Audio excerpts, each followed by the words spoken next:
आज राइजिंग में श्री राजीव लोचन जी जो सुप्रीम कोर्ट के एक जाने माने वकील हैं और आज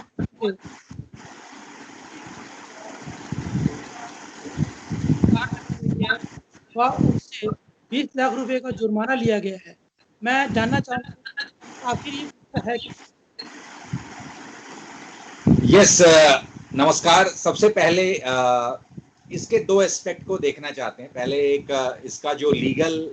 एस्पेक्ट क्या है और दूसरी बात जो हम बात करेंगे कि इसका कारण क्या है, ऐसा कोर्ट ने जो है इस मुद्दे पे ऐसा टफ स्टैंड क्यों लिया गया। पिछले 3 महीने से ये र्यूमर फैलाने की कोशिश की जा रही थी कि 5G की टेस्टिंग की वजह से कोरोना फैल रहा है या 5G की टेस्टिंग की वजह से काफ़ी जानवर मर रहे हैं या पेड़ पौधों का नुकसान हो रहा है। ये एक र्यूमर मिल बहुत दिनों से चल रहा था और अचानक एक हफ्ते पहले जो है जूही चावला जी, जो एक फेमस एक्ट्रेस रही हैं, लेकिन पिछले 8-10 साल से जो है वो उनकी फिल्मों की जो दुकान है वो बंद हो चुकी है, तो अचानक वो एक नए रूप में एक एक्टिविस्ट के रूप में प्रकट हुई और उन्होंने ये इस मुद्दे को आधी अधूरी तैयारी के साथ जो है ये कोर्ट में पहुंच गए। और नेचुरल है जिस तरीके से मीडिया में हवा दी जाती है, आपको ये बताना चाहूंगा कि लेफ्टिस्ट मीडिया जो है वो व्यवस्था में विश्वास नहीं रख सकते, वो किसी भी व्यवस्था को मानते नहीं है और जब भी कोई व्यवस्था के अगेंस्ट जो है काम करता है उसका बहुत ज्यादा महिमा मंडन करते हैं। जैसा आजकल आप देख भी रहे होंगे कि बंगाल में ममता बनर्जी जी जो भी करें, लेकिन जो मेन स्ट्रीम मीडिया है उनके लिए वो गलत नहीं है। तो उसी तरीके से इस एक्टिविज्म को लेके जूही चावला जी कोर्ट पहुंच जाती है। कल पहला first part of the hearing होता है। जैसा कि मैंने बताया, आजकल वर्चुअल हियरिंग चल रही है और वर्चुअल हियरिंग में, ऑनलाइन हियरिंग में आपको लिंक आता है और वो लिंक क्या किया, जूही चावला ने उस लिंक को पब्लिक कर दिया। अपने ट्विटर या सोशल मीडिया अकाउंट का हैंडल करते हुए उसको पब्लिक कर दिया। इसका मतलब कि उस केस में क्या हियरिंग हो रही है वो कोई भी देख सकता है। ठीक है जी, ये एक पब्लिसिटी के लिए बेसिकली कि भाई मैंने इतना बड़ा केस फाइल किया है और जो है मैं सरकार के खिलाफ आ रही हूं, मैं लोगों के भलाई के बारे में सोच रही हूं, और इस तरीके से एक पब्लिसिटी स्टंट के तौर पे जो है बेसिकली उसने कोर्ट की जो मर्यादा है उसको तार तार किया करते हुए, और जब ये पब्लिक कर दिया तो नेचुरल है, जब पब्लिक डोमेन में लिंक है, जबकि लिंक उसी को दिया जाता है जिसका उस केस से प्रत्यक्ष रूप से कोई लेना देना हो। तो नॉर्मली लॉयर्स उसमें अपियर होते हैं और पेटिशनर में एक दो लोग जो पेटिशनर होते हैं वो अपियर होते हैं, जो भी संस्थाएं जो उनके साथ होंगी। अब कल इस कोर्ट में क्या हुआ कि जब आप पब्लिक डोमेन में लिंक को डाल दोगे, जिनको कोर्ट के प्रोटोकॉल्स का पता नहीं, मर्यादा का पता नहीं, हर तीसरे आदमी को ना उन्हें बताया गया है, तो वो जूही चावला को देखने के लिए आ गए कि भाई फिजिकली नहीं देख पाते हैं तो वर्चुअली देख लेते हैं। और उसके बाद वहां पे जो है साथ साथ जो है इधर जज साहब हियरिंग कर रहे हैं हाई कोर्ट में और उधर जो है रनिंग कमेंट्री चल रहा है जूही चावला जी के दर्शन पे। बात यहीं तक नहीं रुकी, उसके बाद जो है फिर गाने भी शुरू हो गए उनकी फिल्मों की, कभी लाल लाल होठों पे तो कभी घूंघट की आड़ में। लेकिन अब सच्चाई आपको बताते हैं कि इस घूंघट के आड़ में ये एक बहुत बड़ी साजिश थी और ये साजिश भारत के विरुद्ध होता रहा। जब भी भारत ने कोई नई चीज इस देश में लॉन्च करने की कोशिश की, चाहे वो इंडस्ट्रियल डेवलपमेंट की बात हो, चाहे वो रिसर्च की बात हो, वहां पे इस एक्टिविज्म के नाम पे, इस एनवायरनमेंट के नाम पे जो है कोई ना कोई लोग आके खड़े हो जाते हैं और नतीजा ऐसा होता है। और इसका एक ज्वलंत एग्जाम्पल आपको देना चाहूंगा कि कॉपर की एक फैक्ट्री को जो है वो बंद करा दिया गया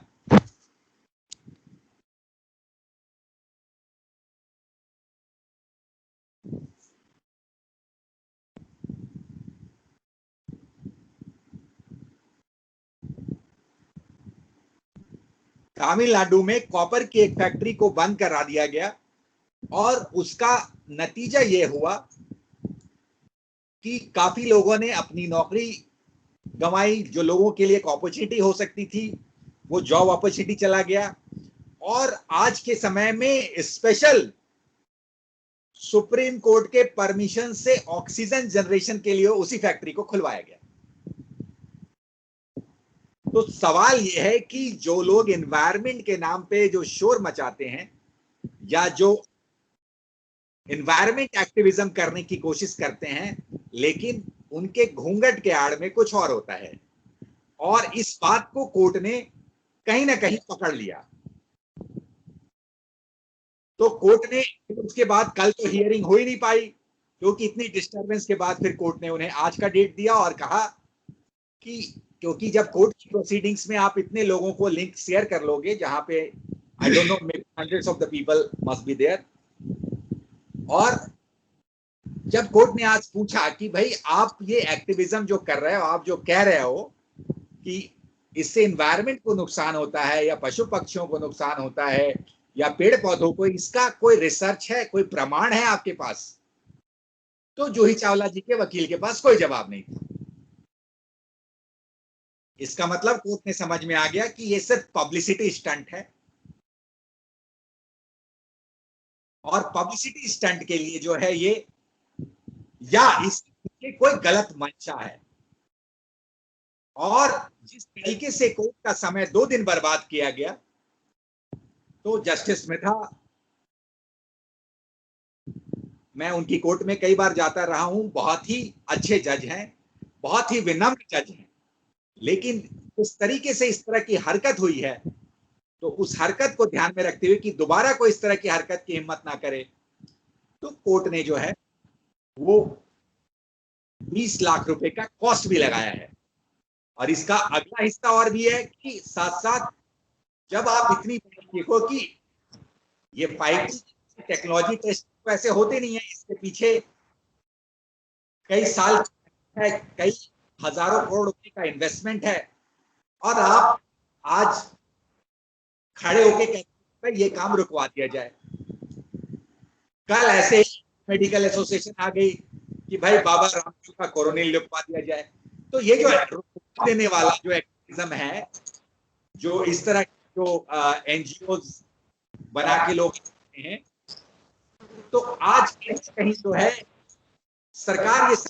ये है कि इस एक्टिविज्म के आड़ में कुछ और चल रहा है, और इसीलिए कोर्ट जो है इस मामले में एक कड़ा रुख अपनाया है, ताकि भविष्य में कोई इस तरह से उसका मजाक बनाने की हिम्मत ना करे, कोर्ट का समय ना बर्बाद करे, और भारत में होने वाले जो क्रिएटिव काम है या जो डेवलपमेंट वर्क है उसमें कोई बाधा ना बने। अच्छा राजीव जी, जैसे जूही चावला जी जिस मुद्दे को लेकर कोर्ट में गई थी वो एक जनहित याचिका है, उसके ऊपर कोर्ट ने इतनी जल्दी फैसला ले लिया और उसके ऊपर इतना बड़ा जुर्माना भी लगा दिया, तो आपको नहीं लगता कि लोगों के अंदर एक गलत मैसेज जाएगा कोर्ट के प्रति? सवाल गलत मैसेज का नहीं है। कोर्ट ने, देखिए, जब जजमेंट आता है तो डिटेल जजमेंट्स आता है। आपको इसका मतलब आप एक डॉक्यूमेंट लेके आ गए, आपने फाइल की पिटीशन और आपने अपना कोई रिसर्च नहीं किया। ये सबके लिए सीखने वाली बात है कि जब आप कोर्ट के पास आए और जब आप इस तरह की एक्टिविज्म या इस तरह का PIL की प्लानिंग करें, तो आपके उसके पीछे रिसर्च होना चाहिए। लेकिन प्रमोद जी, आपके चैनल के माध्यम से एक बहुत इंपॉर्टेंट बात मैं बताना चाहता हूं कि अगर आप ये मैं आपके चैनल के माध्यम से बताना चाहता हूं कि इसके पीछे एक बहुत बड़ी साजिश है। अभी जो वर्ल्ड में 5G की टेक्नोलॉजी के पास जो है 5G टेक्नोलॉजी के लिए एक इकलौती कंपनी है, और वो है हुवाई। हुवाई कंपनी को बेसिकली क्या है, जो चाइना की कंपनी है। जब हुवाई कंपनी की जब अमेरिका ने इन्वेस्टिगेशन करी, अमेरिका और ब्रिटिश एजेंसियों ने, तो उन्होंने पाया कि ये चाइनीज आर्मी के लिए जो है जासूसी का काम करते हैं, और इसलिए उन्होंने हुवाई के कॉन्ट्रैक्ट को कैंसिल कर दिया। और पहले भारत में भी जो है भारत में भी ये टेक्नोलॉजी प्रोवाइड करने के लिए हुवाई को ही सेलेक्ट किया गया था, लेकिन जिस तरीके से चाइना ने जो है पूरे विश्व को कोरोना वायरस को लेकर से परेशान किया है, तो भारत के सरकार को भी ये बात समझ में आ गया कि हुवाई को अगर भारत में एंट्री देते हैं तो हमारे सुरक्षा के लिए बहुत खतरा है। लेकिन साथ साथ टेक्नोलॉजिकल एडवांसमेंट के लिए आपको भी अपने आप को अपग्रेड करने की जरूरत है। जिस तरह से 4G आ गई तो 5G भी लाने की जरूरत है, और इसलिए जो है भारत की जो कंपनियां हैं वो 5G की टेस्टिंग कर रही है, क्योंकि 5G का महत्व जो है आपके पब्लिक डोमेन के जो यूजेस की बात करते हैं, फास्ट ट्रैक डेटा की बात करते हैं, फास्ट इंटरनेट की बात करते हैं, और साथ साथ डिफेंस के मैकेनिज्म के लिए जो है वो एक बहुत बड़ा इंपॉर्टेंट रोल प्ले करने वाली है। तो जब हम इन बिंदुओं को देखते हैं तो इन बिंदुओं को देखते हुए हमें समझ में आता है कि 5G अगर हमें इस डेवलपिंग वर्ल्ड या डेवलप वर्ल्ड की रेस में आगे आना है तो हमारे देश में भी 5G टेक्नोलॉजी का होना जरूरी है। तो सवाल यह है कि आज जो है वो इंफॉर्मेशन रेवोल्यूशन की बात हम करते हैं, ठीक है, और इसमें हम पीछे नहीं रह सकते। और अगर किसी कोई आके अगर कोर्ट में खड़ा हो जाएगा और समय बर्बाद करने की कोशिश करेगा तो उसकी मंशा जो है वो जांच का विषय है। और मैं आपसे ये रिक्वेस्ट भी करूंगा आपके चैनल के माध्यम से कि इसके पीछे जो लोग हैं उनकी जांच होनी चाहिए। अच्छा राजीव जी, आप 5G को किस रूप में देखते हैं? क्या आपको लगता है कि भारत जैसे देश के लिए 5G टेक्नोलॉजी बहुत आवश्यक है? यस, जैसा मैंने आपसे पहले कहा, क्योंकि अगर आपको आपके पास ऑल्टरनेट,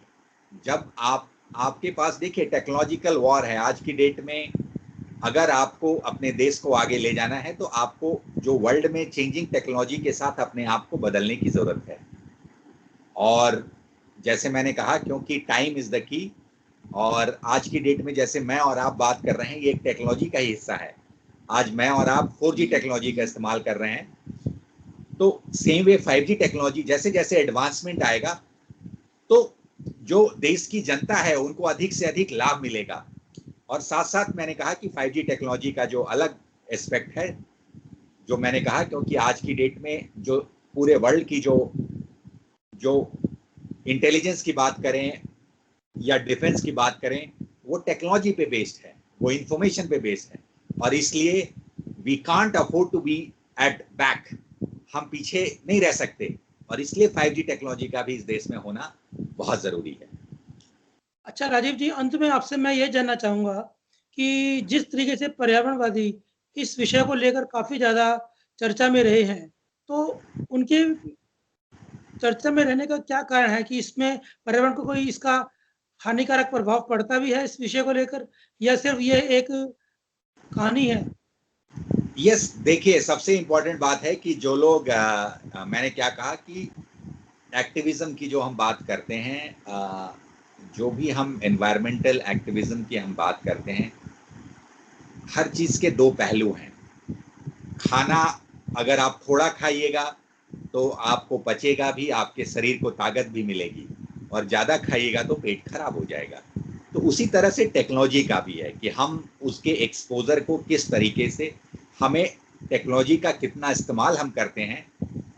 वो हमारे अपने विवेक के ऊपर डिपेंड करता है। तो इसलिए बात सही और गलत की नहीं है, बात यह है कि हमें अगर भारत को एक विकसित राष्ट्र बनना है तो हमें टेक्नोलॉजिकल एडवांसमेंट के साथ अपने आप को लेकर आगे बढ़ना पड़ेगा, नहीं तो हम पीछे रह जाएंगे। और जिस तरीके से भारत में हमारे इर्द गिर्द पाकिस्तान और चाइना जैसे पड़ोसी हैं, तो हमें अपने आप को टेक्नोलॉजी में हमेशा एडवांस रखना पड़ेगा, नहीं तो हमारे लिए जो है खतरा हो सकता है। साथ साथ जिस तरीके से समय के बदलाव के साथ, अगर इस कोरोना काल की अगर हम बात करते हैं, जिस तरह से डिजिटल इंडिया इनिशिएटिव ने लोगों की जीवन को आसान किया है, चाहे वो वो मनी ट्रांसफर की बात करें, चाहे इंटरनल कम्युनिकेशन की बात करें, एक दूसरे से बातचीत करके बात करें, वर्क फ्रॉम होम की बात करें, इस सब में इस डिजिटल क्रांति ने, आप ही सोचिए कि अगर ये डिजिटल क्रांति अगर भारत में नहीं हुआ रहता तो हमें ये फायदे नहीं मिल सकते थे। आज अगर देखिए जो कोर्ट में, जिस कोर्ट में इस मैटर को लेके जूही चावला गई, वो कोर्ट भी जो है वो 4G में चल रहा है, वो भी एक डिजिटल माध्यम से ही चल रहा है। अगर ये सुविधाएं नहीं होती तो कोर्ट बंद हो गया होता, और आप कह रहे हो इसी सुविधा को रोक दें। इसलिए जब तक अपना होमवर्क पूरा ना हो, बिना कोई रिसर्च, बिना कोई एविडेंस के जो है कोर्ट में जानी मूर्खता की बात है, और कहीं ना कहीं जो है यह कोर्ट का अपमान है। राजीव जी, बहुत बहुत धन्यवाद आपका हमारे साथ जुड़ने के लिए। थैंक यू, बहुत बहुत धन्यवाद।